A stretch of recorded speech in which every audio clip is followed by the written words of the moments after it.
Magandang umaga sa ating lahat, saan mang panig ng buong mundo.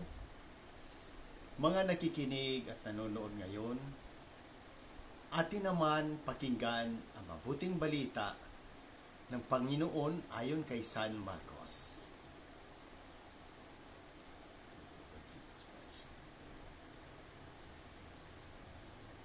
Noong panahong iyon, bumalik kay Jesus ang mga apostol at inulat ang lahat ng kanilang naisagawa at naituro. Napakaraming taong dumarating at umalis. Ano pat hindi na makuhang kumain ni Jesus at ng kanyang mga alagad. Kaya't sinabi niya sa mga ito, magtungo kayo sa isang ilang na puok upang malayo sa karamihan at makapagpahinga tayo ng konti. Umalis silang lulan ng bangka at nagpunta nga sa isang ilang na dako. Ngunit maraming nakakita sa kanilang pag-alis at nakilala sila. Kaya't mula sa lahat ng bayan, ang mga tao'y patakbong tumungo sa dakong pupuntahan ni na Jesus at nauna pang dumating doon kaysa kanila. Paglunsad ni Jesus, nakita niya ang napakaraming tao. Nahabag siya sa kanila sapagkat para silang mga tupang walang pastol. At sila'y tinuruan niya ng maraming bagay. Ang mabuting balita ng Panginoon. Sa ating pagninilay sa Ebanghelyo ni San Marcos ay nagpapakita ng pagkabahala ni Jesus para sa kanyang mga alagad at sa mga tao. Narito itong mga aral na makuha natin. Sa una, pagpapahalaga sa pagpapahinga. Nakita ni Jesus ang pangangailangan ng kanyang mga alagad na magpahinga. Sa kabila ng mga mahalaga ring ang maglaan ng oras para magpahinga at mag-recharge. Ito ay nagpapakita ng ating pagpahalaga sa ating kalusugan at kapakanan. Ang pahinga ay hindi lamang pisikal, kundi espiritual din. Pangalawa, pagiging malasakit. Si Jesus ay nahabag sa mga tao sapagkat para silang mga tupang walang pastol. Ang kanyang habag ay nagtulak sa kanya na turuan sila at kalinghain bilang mga Kristiyano. Tayo ay tinatawag na magpakita ng malasakit at habag sa ating kapwa. Ang pagtulong at pagpapakita ng pag-ibig ay mga paraan upang may pakita natin ang presensya ng Diyos sa buhay ng iba. Pangatlo, pagtuturo ng katotohanan.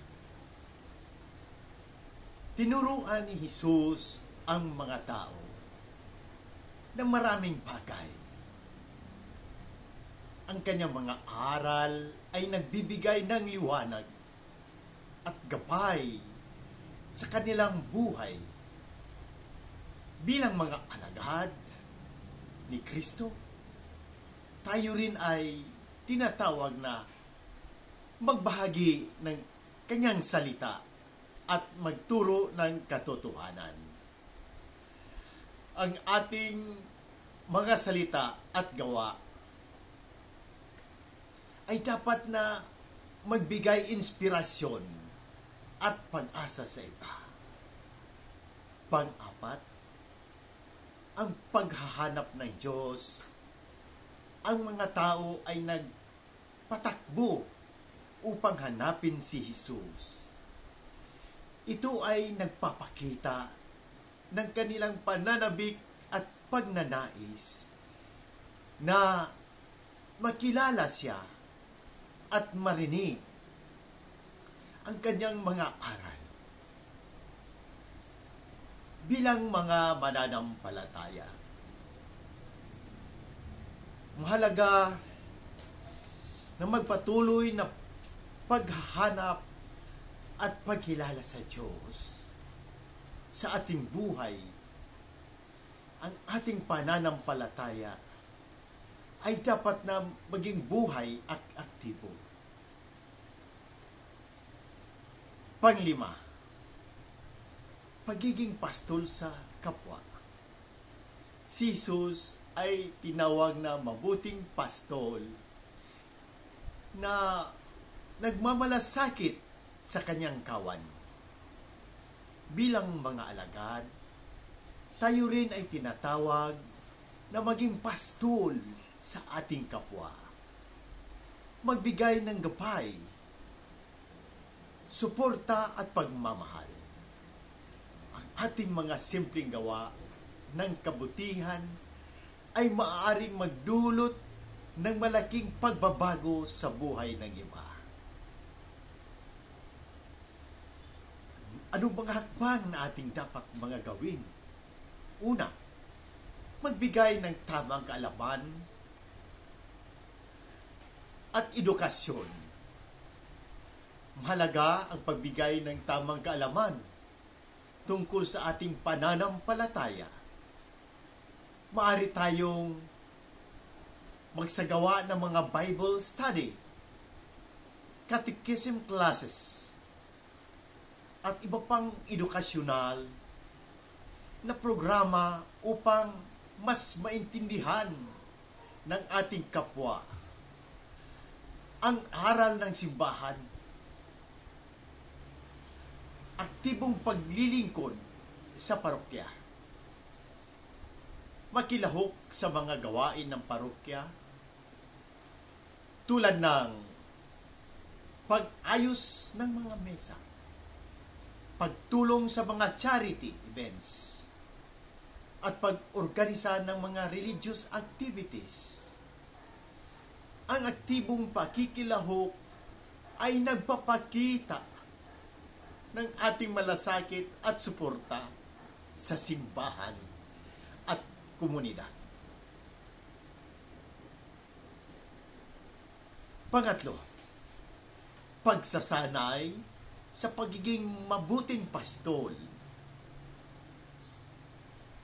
Bilang mga mananampalataya, tayo ay tinatawag na maging mabuting pastol sa ating pamilya at komunidad.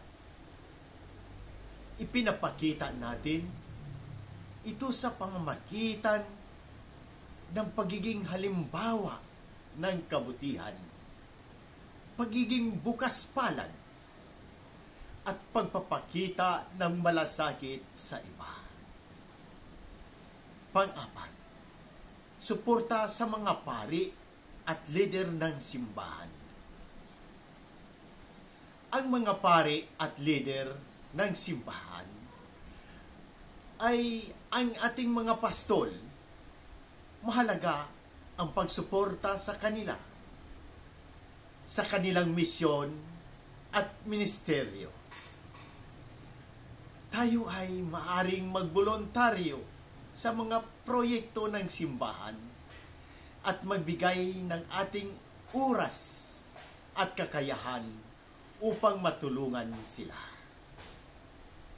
Panglima, pagpapalaganap ng mabuting balita. Tayo ay tinatawag na ipalaganap ang mabuting balita ng Panginoon sa pamamagitan ng ating mga salita at gawa. Maaari tayong magbahagi ng ating karanasan ng pananampalataya, mag-imbita ng mga tao sa misa, at magbahagi ng mga inspirational messages mula sa Biblia. Panganim, pagsasama-sama sa panalangin. Ang sama-samang panalangin ay nagdudulot ng lakas at inspirasyon. Mag-organisa ng mga prayer meetings, rosary groups, at iba pang prayer sessions upang patatagin ang pananampalataya. Pangpito, pagkakaroon ng mga programa para sa kabataan.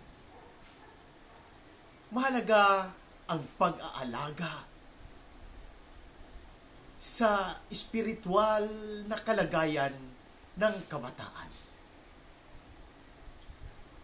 Mag-organisa ng mga youth groups, retreats, at iba pang aktibidad na magpapaigting sa kanilang pananampalataya at pag-ibig sa Diyos. Pangwalo, pagtulong sa kapwa. Ang pagtulong sa kapwa sa kanilang pangangailangan ay isang konkretong paraan ng pagpapakita ng pag-ibig ng Diyos. Mag-organisa ng feeding programs, medical missions, at iba pang charity works upang makatulong sa mga nangangailangan. Bilang mga Romano Katoliko, tayo ay tinatawag na maging pastol sa ating kapwa. Sa pamamagitan ng edukasyon, paglilingkod, pagsuporta sa leader ng simbahan, pagpapalaganap ng mabuting balita, sama-samang pananalangin, pag-aalaga sa kabataan, at pagtulong sa kapwa. Tayo ay maging ilaw, gabay sa mga taong tila mga tupang walang pastol. Sa ganitong paraan, tayo ay nakikibahagi sa misyon ni Kristo na magdala ng kaliwanagan at pag-ibig sa buong mundo. Sa muli, hinihikayat ko ang lahat, Katoliko man o hindi, na magtanong at pagnilayan ang mensahe ng Ebanghilyong ito.